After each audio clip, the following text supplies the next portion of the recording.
Entonces nosotros estamos compartiendo pantalla para tener el estudio, aunque usted no lo crea, es el estudio 33. De 16 capítulos llevamos 33 estudios. Entonces vamos, siempre pongo yo un poquito de música, siempre pongo un poquito de alabanza para ir preparando nuestros corazones. Generalmente está minutos antes que empiece el periodo de capacitación, o de estudio, está un poquito antes la alabanza para que vamos preparando nuestro corazón. Yo no tengo una persona aquí que toque la guitarra o que cante, entonces yo pongo esa música un poquito envasada, pero es alabanza muy, muy buena, muy linda al Señor. Y también darle gracias una vez más, agradecer a cada uno de los que está apoyando económicamente con su ofrenda al ministerio. Que Dios los bendiga, que les retribuyan todo. Y el Ministerio de Bethesda con la Casa Central con el Pastor Ronald y yo representando al ministerio acá en la zona. El Evangelio de Marcos con una serie, el estudio número 33. Les recuerdo que el Evangelio de Marcos tiene 16 capítulos, es corto. Por eso les recuerdo que cuando estamos hablando de 33, estamos hablando de cantidad de estudios. Una vez más, siempre repito para que a ustedes se le vaya quedando o grabando, el Evangelio de Marcos no está totalmente comprobado, se le atribuye a Marcos, al sobrino de Bernabé, y relata, no, es un evangelio que relata desde el bautismo de Jesús hasta su resurrección. Fue escrito en el año, entre el año 60 y 70, después que murió Cristo, y este evangelio generalmente es un evangelio llamado sinóptico, porque tiene unos paralelos. Hoy día nos va a servir mucho los paralelos, hoy día, porque lo que vamos a estudiar, la verdad es que lo que más lo explica son los paralelos, por eso se llama sinóptico, o es la denominación sinóptica. Vamos a leer, están ahí, ahí tienen en pantalla el texto que vamos a leer ahora. Marcos 8, vamos a leer de 27 al 30. Dice, salieron Jesús y sus discípulos por las aldeas de Cesarea de Filipo. Y en el camino preguntó a sus discípulos diciendo, ¿quién dice los hombres que soy yo? Ellos respondieron, unos Juan el Bautista, otros Elías y otros algunos de los profetas. Entonces él les dijo, ¿y vosotros quién decís que soy? Respondiendo Pedro le dijo, tú eres el Cristo. Pero les mandó que no dijesen esto de él a ninguno. Si ustedes se dan cuenta, este relato en la versión de Marco es bien exiguo. Si usted lee la versión de Lucas, el paralelo en Lucas, que está en el capítulo 9, si no me equivoco, es tan cortito como este. El único que expande mucho más este relato y añade más cosas es Mateo. Por eso vamos a estar usando a Mateo conjuntamente con el texto. Ahora, en este instante yo le pido a usted, mi hermano, que tenga una oración en su corazón para que le pida a Dios que le deje una enseñanza o un crecimiento en lo que estudie. Y que no solamente se transforme en algo que esté aquí en la mente, que se quede aquí, sino que pase la mente y llegue al corazón y lo haga crecer. Y yo oro al Señor para que eso ocurra, para que lo que estamos viendo no quede en un simple estudio, sino que lo haga crecer como persona. Entonces tiene que haber, para que haya una respuesta de Dios a esto, tiene que haber una expectativa, un deseo, unas ganas de crecer, unas ganas de aprender, unas ganas de cambiar, unas ganas de ser mejor, unas ganas de madurar, un deseo de Dios, un amor por Dios. Y eso es algo que es importante. Ahora, cuando yo hablo de amor por Dios, no le estoy diciendo que el amor por Dios es algo que tiene que estar tapizado de emociones. No. El amor por Dios son hechos concretos. De hecho, Jesús, cuando habla sobre el amor, a él dice, si me amáis, guardad mis mandamientos. Entonces, tiene que ver con hechos concretos. Eso ya lo he explicado antes. Entonces, vamos a procurar que de esto quede algo importante. Lo primero que quiero hablar es la palabra paradoja. Siempre trato, en la medida que puedo, de ir metiendo algunas palabras para que tengamos un buen entendimiento de lo que explico. Paradoja, dicho o hecho que parece contrario a la lógica. Eso es una paradoja, es un dicho o hecho. Hay un ejemplo. Perseguir la paz con la violencia es una extraña paradoja. Eso es una paradoja, po. Vamos hablando de la paz con la violencia, no es una contradicción, pero hay personas que dicen eso. Literatura, por ejemplo, en literatura, paradoja es una figura literaria, figura de pensamiento y consiste en emplear expresiones que aparentemente envuelven contradicciones. Nacer para vivir muriendo, es una paradoja, es una forma, una expresión que es como contradictoria. Yo estoy explicando porque ahora nosotros, en lo que vamos a leer ahora, nos vamos a enfrentar a una paradoja que lamentablemente la vamos a tener que ver en dos partes. Para adelantar un poco, ahora vamos a ver a uno de los discípulos con una revelación del Espíritu Santo enorme. Y la próxima semana lo vamos a ver con una influencia diabólica en una respuesta que le da Cristo. Seguidito. Entonces eso es paradójico, como la persona que en un momento da una respuesta llena del Espíritu Santo, al otro tiempo da una respuesta influenciada por Satanás. Es una paradoja, por eso quise explicar qué es lo que era la palabra paradoja.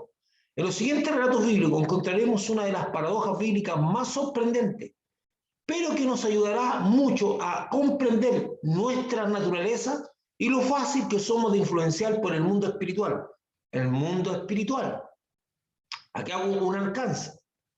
Hay mucha gente que cree que ciertas disciplinas espirituales le permiten conseguir cosas. Las disciplinas espirituales son disciplinas espirituales. Es la palabra de Dios la que dice qué obtenemos.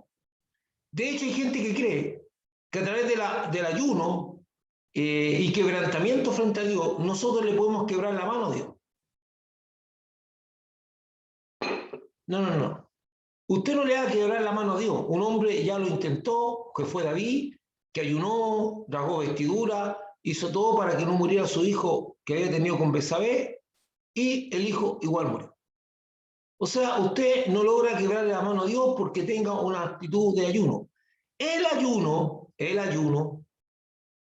lo que pretende o lo que busca es hacerlo más sensible al mundo espiritual.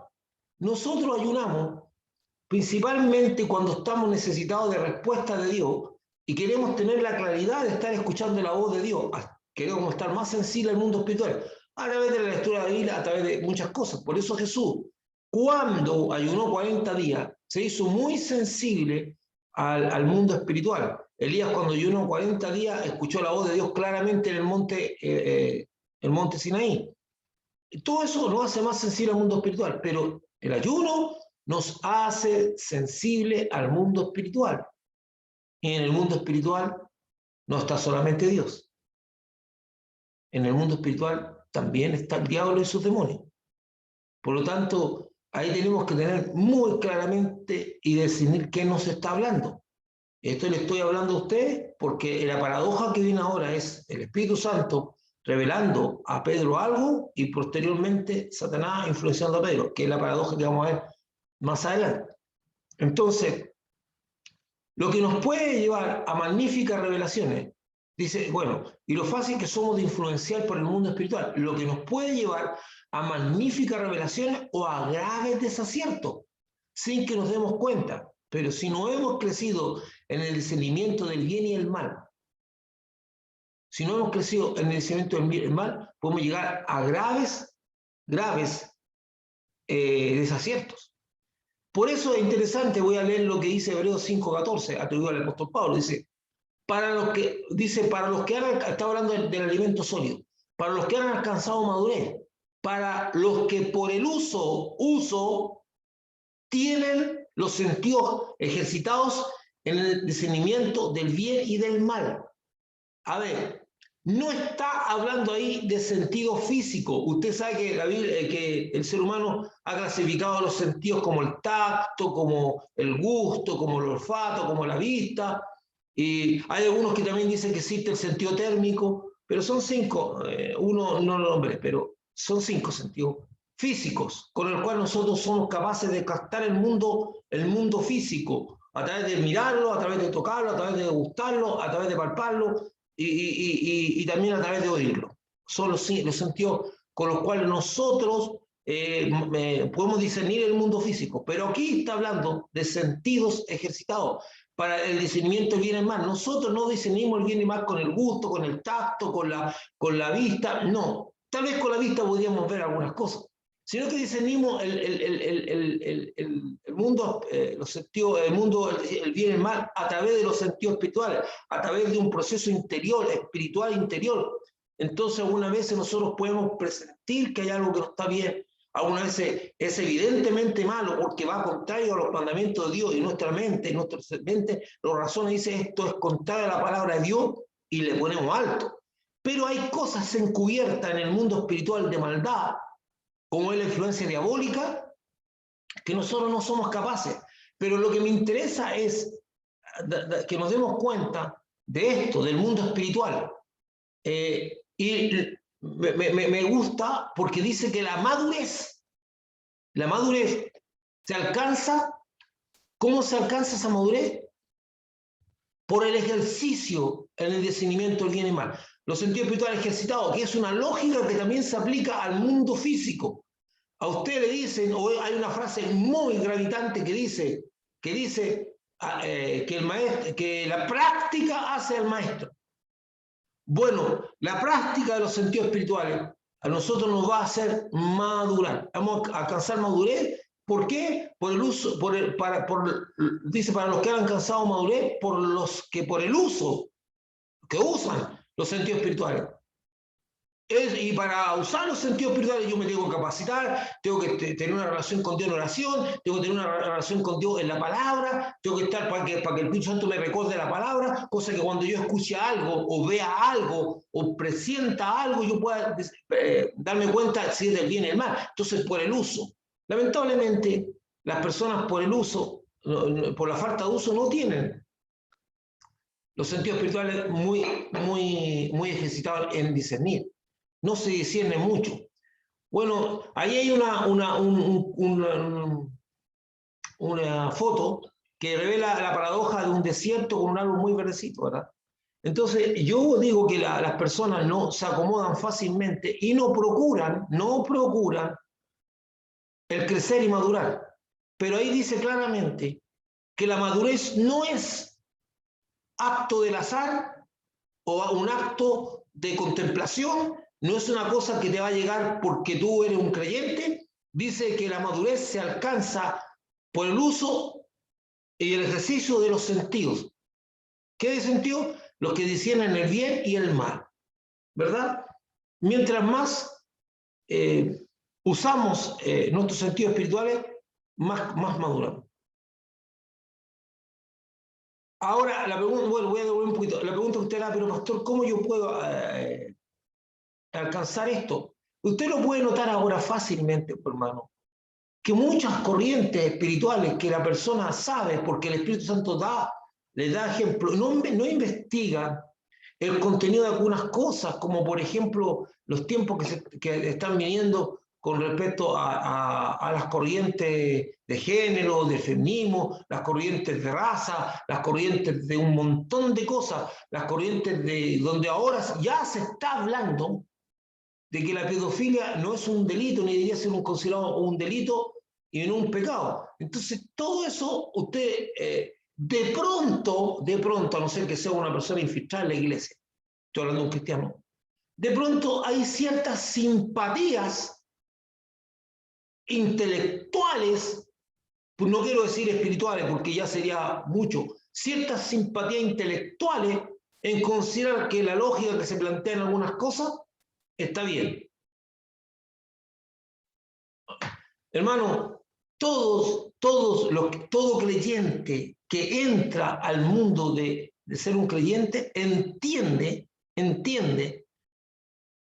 que debe amar y respetar a la mujer, porque lo dice la Biblia, porque dice que la Biblia dice que ya no hay hombre y mujer en Cristo Jesús. Lo dice claramente, lo dice.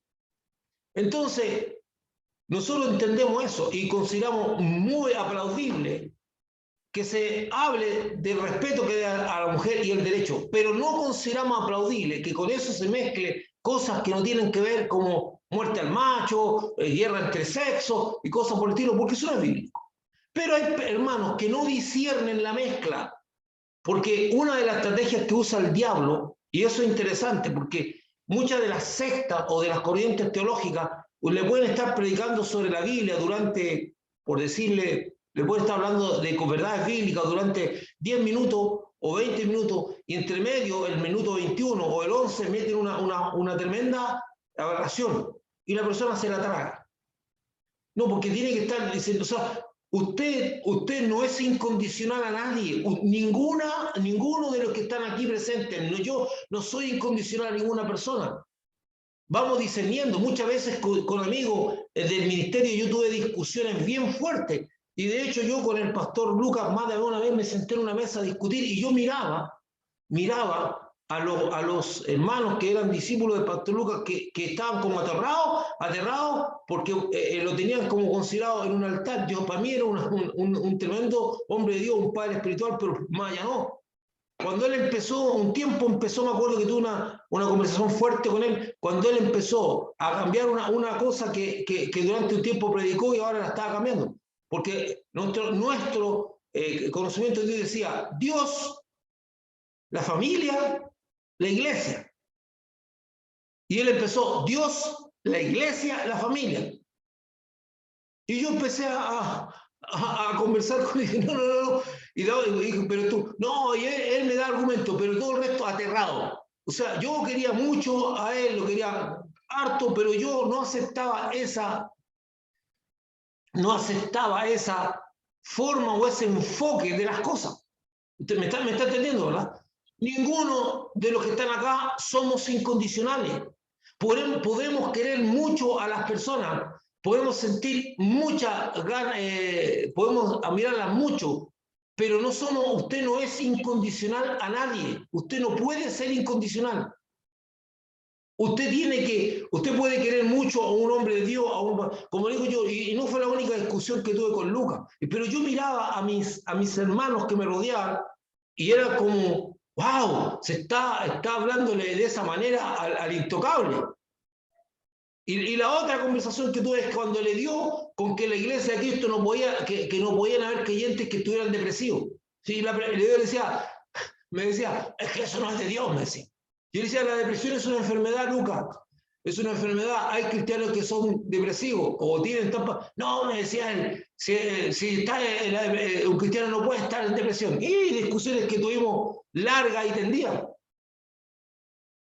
con él. Y ustedes saben que Lucas era un hombre, una máquina de hacer milagros. Él entraba a un culto y estaban 5 paralíticos y los 5 salían caminando. Entraban 5 personas con silla de ruedas y los 5 salían caminando.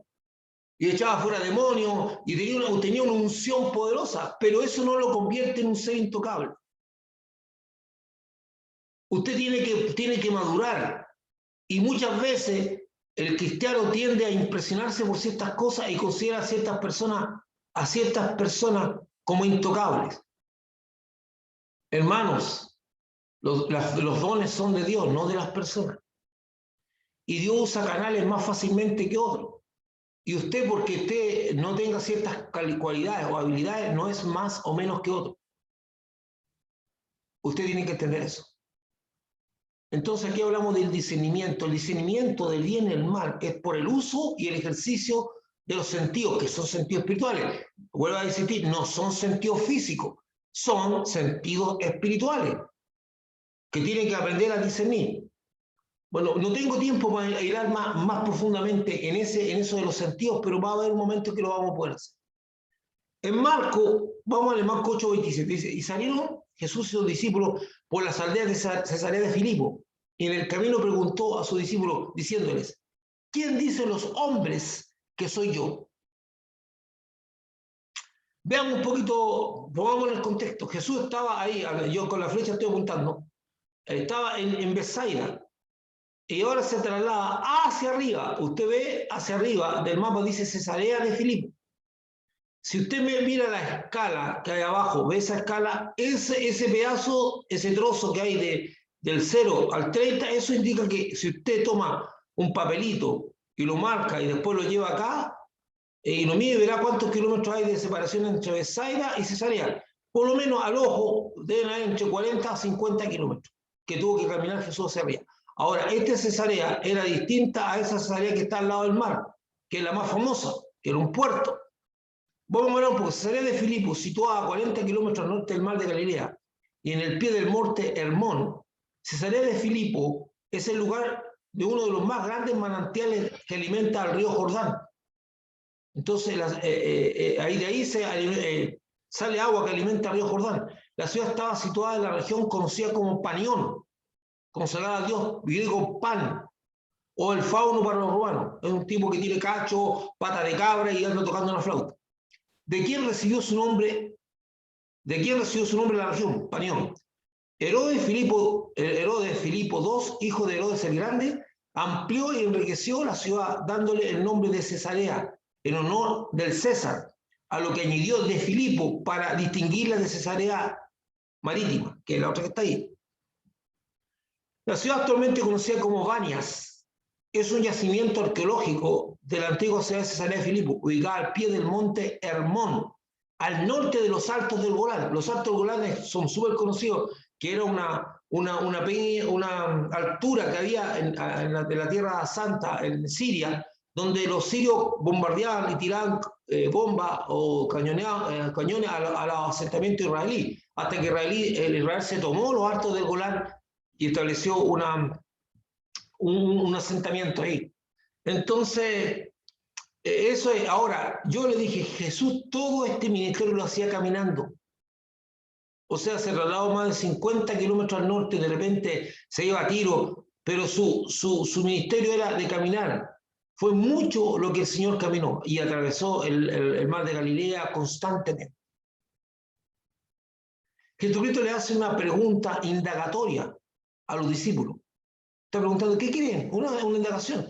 Aunque se podría decir que el Señor conocía la respuesta.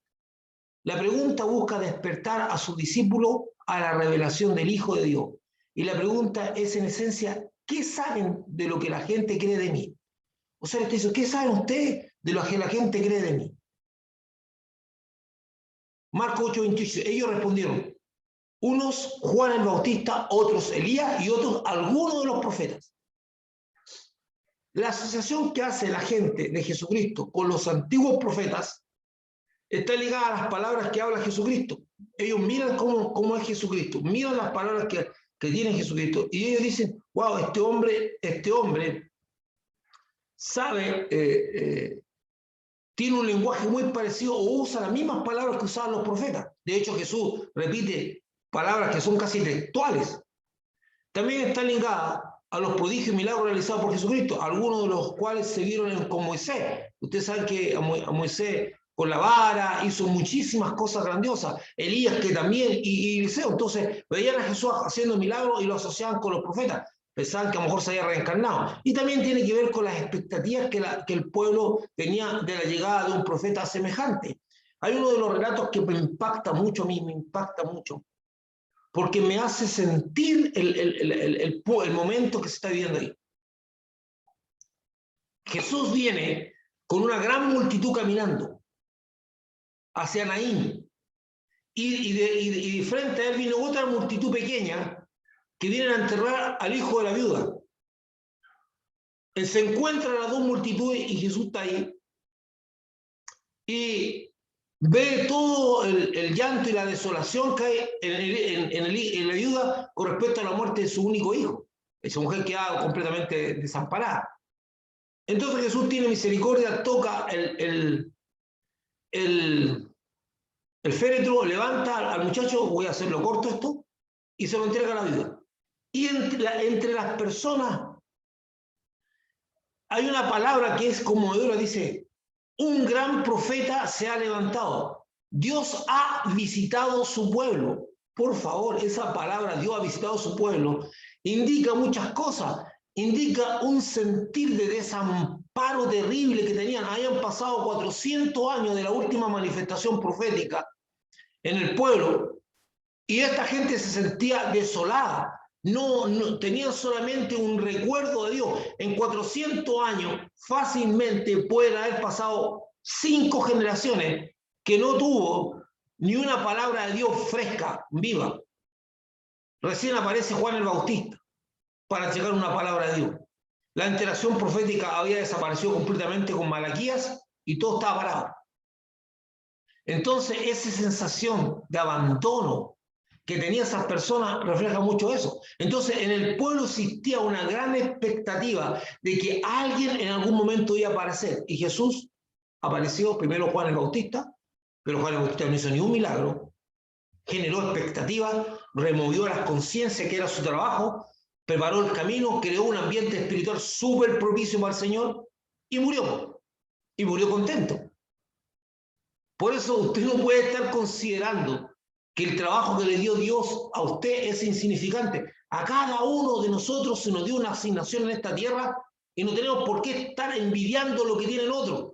Toda asignación dada por Dios es importante. A lo mejor Juan el Bautista puede en su corazón haber pensado en algún momento dado que la asignación que tenía él no era tan importante. No, si usted mira a Juan el Bautista, es un tipo que tiene un vozarrón grande, un estilo de vida medio extraño de vivir, comiendo langosta y miel y hablando y fuerte y generando expectativas. Y va la gente a bautizarse con él y un ambiente completamente espiritualmente muerto, él lo despierta y se lo deja bien despierto a Jesús. Y Jesús dice, no se ha levantado otro profeta más grande que él en el reino de Dios. Pero él es el más pequeño en el reino. O sea, lo que les quiero decir es que Juan el Bautista, hizo un trabajo extraordinario. No muy, ¿cómo le explicara? Que todo el mundo lo sabía. No. Y para que ustedes sepan, en el mundo existe una cantidad de gente haciendo una labor espiritual tremenda a favor del necesitado, a favor de los que están en abuso y que nadie sabe que existen.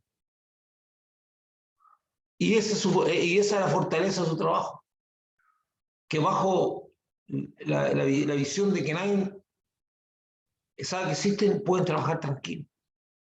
Entonces, el pueblo tenía una expectativa, y cuando los discípulos le dicen, esta es la expectativa que tiene el pueblo, que tú eres uno de los profetas que resucitó o algo así.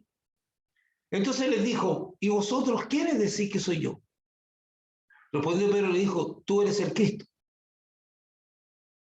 Jesucristo quiere saber cuál es el conocimiento que tiene su discípulo de quién es él.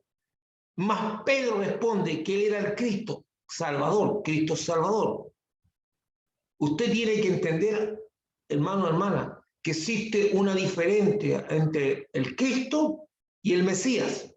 El Mesías es un libertador, un restaurador de una condición política social. Eso es un Mesías, el restaurador del culto. Pero Cristo, pero la palabra Cristo significa Salvador, que es más que un Mesías. Pero Marco no agrega nada más. Mire lo que, si usted se da cuenta, esto dice, respondió Pedro y dijo, tú eres el Cristo. Y Marco no dice nada más. El relato paralelo de Lucas es casi igual que el de Marcos, pero el relato paralelo de Mateo añade, tú eres el Cristo, el Hijo del Dios viviente. Entonces le respondió Jesús, bienaventurado eres Simón, hijo de Jonás, porque no te lo reveló carne ni sangre, sino mi Padre que está en los cielos. Eso está en Mateo 16, dice él. Es mucho más amplio, porque añade, dice que tú eres el Cristo, el Hijo del Dios viviente. Un poco, si usted se devuelve para atrás, tú eres el Cristo, porque añade el Hijo del Dios viviente. Entonces, de alguna manera, y además dice, el Señor le dirá, lo que tú acabas de decir no nació de ti, sino que vino como revelación del cielo para que tú lo supieras. Y esto es súper importante. La declaración de Pedro no es producto de su capacidad analítica, ni de su conocimiento teológico, como tampoco de su inteligencia, sino que lo que es de Dios solo se conoce por la propia revelación de Dios. Esto nos enseña que una de las cosas que no debemos dejar de pedir a Dios es que Él se revele. Ahí está malo que esto, el revelar con B corte. A nosotros. Pero es pedir que su reino venga a nosotros. Porque revelar con B larga es rebelión. Que Él se revele a nosotros. Que nos dé una revelación. ¿Qué es lo que significa eso? Que corra el velo. Que nos muestre lo que nosotros no vemos. En el mundo espiritual existen muchas cosas. Hay muchas cosas de Dios que no sabemos. Por eso, escuche esto. La revelación, el correr el velo, no es transferible. No es transferible. Cometen un error los hermanos que han sido impactados por una revelación y quieren que todo el mundo vea lo que ellos ven. Y llega una vez, se enojan en la iglesia porque la iglesia no ve lo que están viendo. La revelación es personal. La relación con Dios es personal. A cada uno le es dada la revelación en cuanto pueda soportarla y recibirla. Según Dios estime que pero lo que debemos buscar nosotros es que Dios se nos revele. Por eso es muy importante, porque Jesús está hablando de algo personal. Dice, ¿qué dicen ustedes que soy yo? Es personal, no que dice la gente. Esto es qué. Ahora, es lo mismo que si Jesús le dijera a usted, ¿qué crees tú de mí, Luis Mato? ¿Qué crees tú de mí, Miriam? ¿Qué crees tú, Leticia, Pablo, Camilo, Silvia, Lucila? ¿Qué crees tú? ¿Qué crees tú de mí?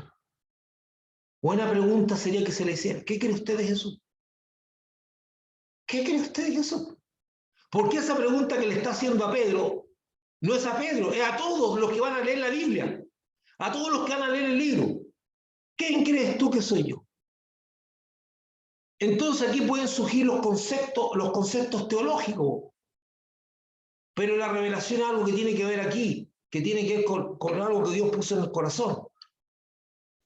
Nosotros podemos tener muchas definiciones de quién es Jesús. En Marcos 8:30 dice, pero Él les mandó que no dijese esto de Él a ninguno. Jesucristo les manda a sus discípulos que no le digan a nadie lo que saben de Él. Y nos preguntamos, ¿por qué? ¿Por qué Jesús hace eso?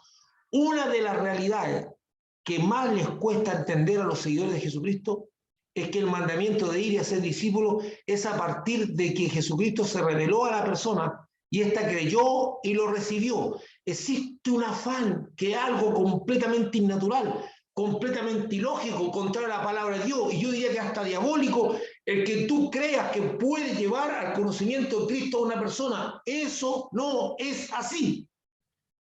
Las personas no nacen por esfuerzo humano, nacen por Dios. Lo que nos corresponde a nosotros es abrir la boca para dar a conocer a ese Jesús y que Dios quiera que nuestra palabra vaya sazonada de la unción del Espíritu para que Él toque el corazón. Acuérdense que el único que convence de pecado, de justicia y de juicio es el Espíritu Santo. No usted, no son sus argumentos, no son mis argumentos que yo le pueda dar a una persona, porque se corre un riesgo terrible y que la iglesia está llena de ese tipo de gente de repente. ¿Qué tipo de gente? Son prosélitos, personas que han sido convencidas para que se hagan cristianos. Le agrada el ambiente cristiano y encuentran razonables los argumentos cristianos, pero no han nacido de Dios. Un testigo de Jehová que toca puerta puede hacer a otro testigo de Jehová a partir del manejo mental. Un mormón también. Y así un montón de gente. Pero un cristiano no hace a otro cristiano. Cuando las personas llegan en esa condición a la iglesia, usted tiene un montón de gente carnal en la iglesia que no entiende las cosas que son del Espíritu. Y hay muchos que llegaron a la iglesia sin haber nacido de nuevo. porque los convencieron y se convencieron, y es posible que se convencieron así como se convence un testigo de Jehová o un mormón, encuentran completamente razonable, le agrada la doctrina, pero eso no es lo que Dios quiere, es nuevo nacimiento. Y la Biblia dice en Juan, dice claramente, los cuales no son nacidos de carne y de sangre, sino de Dios. Entonces, cuando se nos da el mandato de hacer discípulos, al discípulo lo hacemos después que nació. Después que nació, lo empezamos a sentir. Por lo tanto, nosotros tomamos a esa persona que ha tenido ese impacto, esa revelación con Dios, y la empezamos a preparar en los mandamientos de Dios. La revelación es personal, no se transfiere. Cada persona debe tener una experiencia personal y única con Jesucristo. Más a todos los que le recibieron. A los que creen en su nombre les dio potestad de ser hechos hijos de Dios, los cuales no son engendrados de sangre, ni de voluntad de carne, ni de voluntad de varón, sino de Dios. Por eso en las congregaciones existen tantos conflictos, porque frente a problemas espirituales, los que no son nacidos de Dios darán respuestas carnales. Ojo, no son malos, no son malas personas. Ustedes ven, esta persona no es mala, es una persona que está dando respuesta conforme a lo que él tiene. Y hay cosas como esta. Usted no va a creer, pero se escuchan cosas como esta. Un hermano que está dando problemas en la iglesia y nos falta el líder que dice, bueno, ¿por qué no le damos una paliza? Y el resto lo queda mirando y se escandaliza. ¿Ah? Y dice, ¿y este hermano? Y no es malo. No lo está diciendo porque sea un malo, sino que en su mente carnal, que no tiene las cosas de Dios, piensa que esa es la solución. Porque no tiene, por eso dice la Biblia, acomodando lo espiritual a lo espiritual. Y por eso dice la Biblia que el hombre natural no entiende las cosas que son del espíritu, porque se han de discernir espiritualmente. Entonces, en la iglesia, cuando una persona entra como prosélito, porque lo convencieron, porque se convenció, porque va, y usted lo ve activar, lo ve entusiasta, lo ve todo lo que te dice, bueno, qué hombre más comprometido. Está comprometido con sus creencias mentales, pero nada asegura que su compromiso sea de un nuevo nacimiento en Cristo Jesús. Esa persona a problemas espirituales va a dar respuestas carnales. Cuando digo carnales, respuestas de su voluntad, de su capacidad intelectual. Y muchas de esas respuestas producen conflictos, producen problemas, porque no se sujetan a Dios. Pero no, entonces la gente dice, ¿por qué no, la gente no da respuesta por ser mala, da respuesta porque es lo que tiene. Hay un principio bíblico básico, lo que tengo te doy. Lo que tengo te doy, es un principio bíblico básico. Nadie puede dar lo que no tiene. Por eso el apóstol Pablo hace unas explicaciones brillantísimas sobre eso, hablando sobre el hombre natural, el hombre carnal, el hombre espiritual, y dice qué es lo que se espera. Y cuando dice que el hombre natural no entiende las cosas que son del espíritu, porque se han de discernir espiritualmente. Es cierto. Y cuando usted ve hermanos que de repente salen con algunas cosas, no lo hacen por maldad. Lo hacen porque es lo que tienen. No hay más que tienen. Pero Mateo no solo habla de la revelación que tiene Pedro sobre Jesucristo, sino que añade una de las declaraciones más controversiales hechas por Jesucristo, porque ha sido usada para justificar la existencia del sistema papal de la Iglesia Católica y su consiguiente sucesión papal. Mateo, estoy leyendo que en ese mismo relato aparece esto, y yo también te digo que tú eres Pedro. O sea, este pedazo de relato no lo integra ni Lucas ni Mateo, pero está dentro de ese contexto de relato. Y yo también te digo, después de que Pedro tiene la revelación y Jesús le dice, eso no te lo reveló carne ni sangre, añade esto, y yo también te digo que tú eres Pedro, y sobre esta roca edificaré mi iglesia, y las puertas del Hades, o sea, de la muerte, no prevalecerán contra él.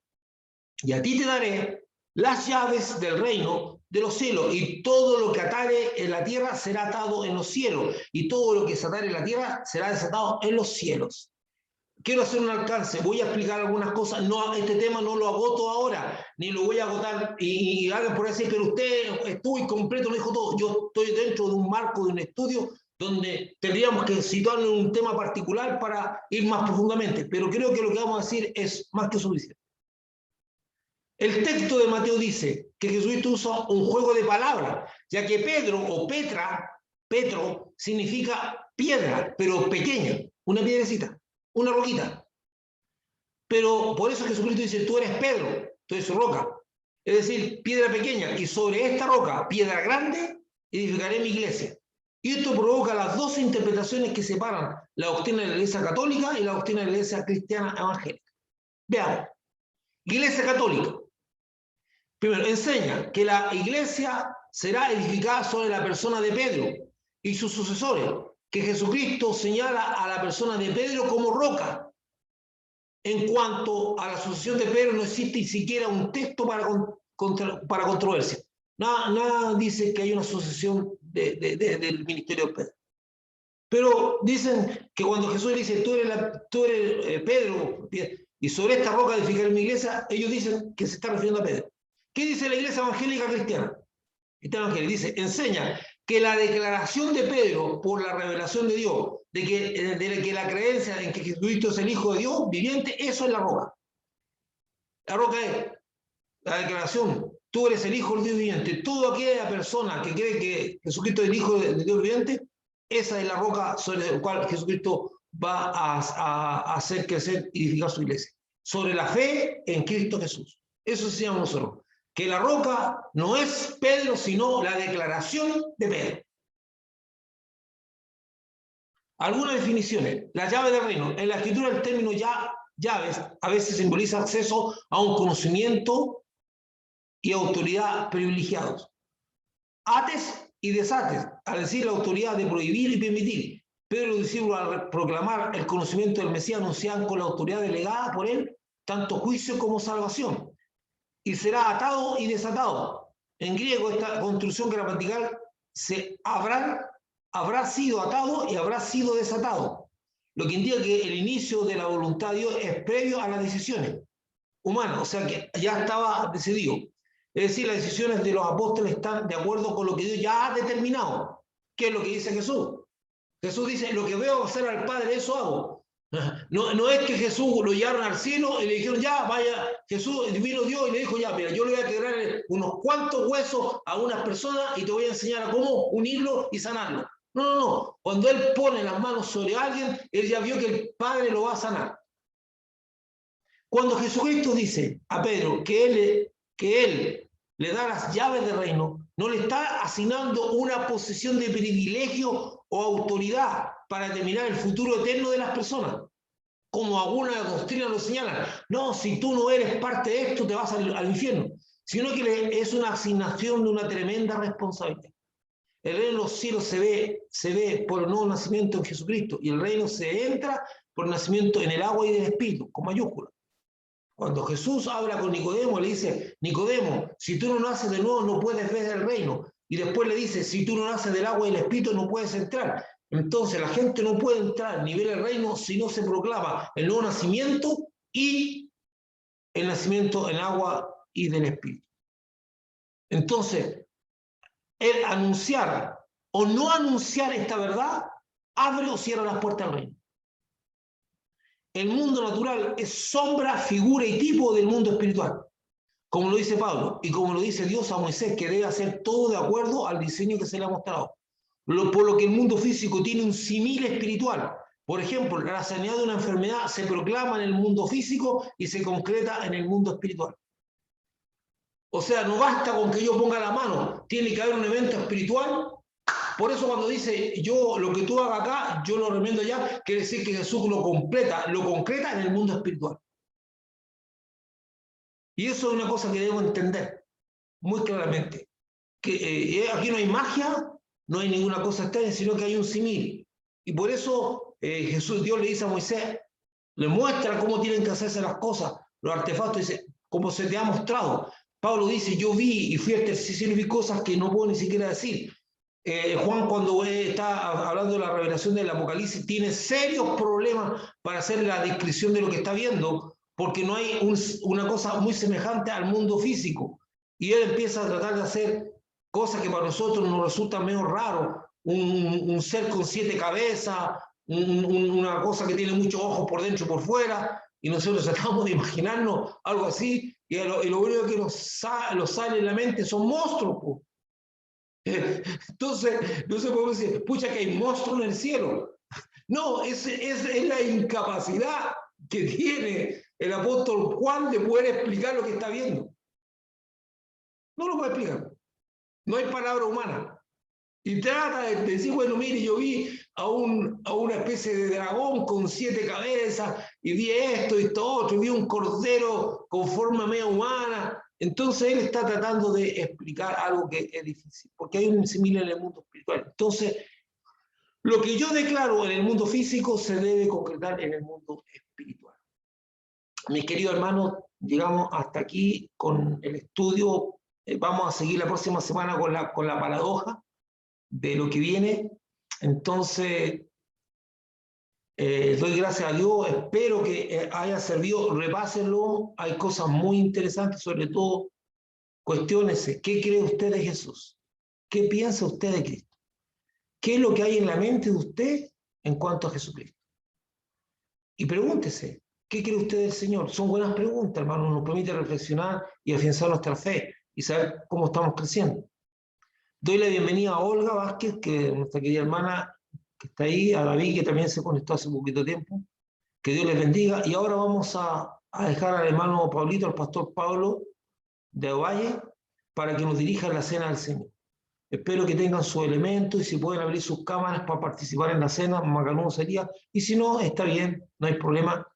Pero lo ideal sería que tengamos los elementos y si alguien quiere hacer alguna pregunta o alguna opinión, tiene la oportunidad. Y si no, vamos y le damos la pasada a nuestro hermano Pablo. Abra el micrófono, hermano Pablo, y para que nos ministre la cena del Señor. Agradecidos estamos, hermano. Dios le recontra bendiga. Espero que esté siendo edificado en el estudio y empezamos entonces.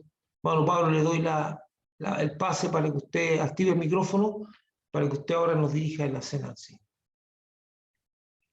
A todos los que nos saludó, a Ana Victoria, a Lisbeth, a Julia Muñoz, mi mamá, Olga, a todos, un saludo a todos, que Dios les bendiga. Una vez más reitero mi agradecimiento a todos los que han estado colaborando con su ofrenda al ministerio. Normalmente yo dejo el lugar donde pueden hacer los depósitos ahí en los apuntes que envío, así que Dios los bendiga, que estén bien. Que Dios les dé fuerza, fortaleza, cuídense, que no entren en decaimiento por lo que ven, sino que afírmense el Señor, porque todo lo que está pasando está escrito. Hermano Pablito, adelante. Amén.